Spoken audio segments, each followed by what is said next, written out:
Programang ito ay rated SPG, striktong patnubay at gabay ng magulang ang kailangan. Sa pulong nagaganapin ng mga lider ng sindikato ay dito magkakainitan si Don Ismael at Ramon. Gustong hawakan ni Ramon ang Quiapo, ngunit papalag itong si Ismael. Susugurin si Ramon ang mga tauhan ni Don Ismael pero agad niya itong pababagsakin lahat. Sa ipapakitang galing ni Ramon ay makukuha niya ang respeto ng ibang mga lider ng sindikato. Kaya naman, mas papabor ang lahat na si Ramon na ang humawak ng Quiapo. Pero hindi papayag si Don Ismael at magdideklara siya ng gera laban sa mga Montenegro.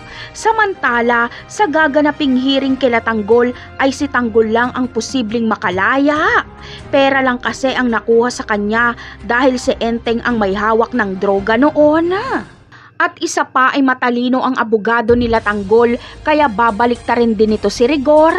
Sasabihin niyang iligal ang pag-aresto ni Rigor kay Tanggol dahil kahit nakataas na ang kamay nito at nakatalikod ay binaril pa rin ito ni Rigor. Kaya posibleng si Rigor pa ang makasuhan.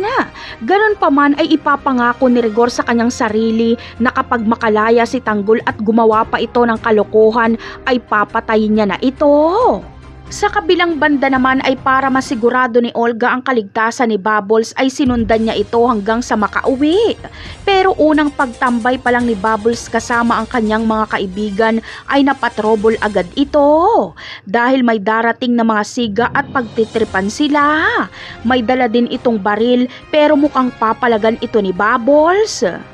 Ngunit ano kaya ang gagawin ni Olga dito?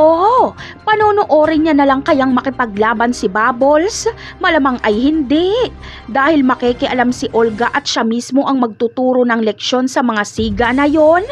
Ayaw niyang masangkot pa sa gulo ang anak niyang si Bubbles dahil baka makulong na naman ito.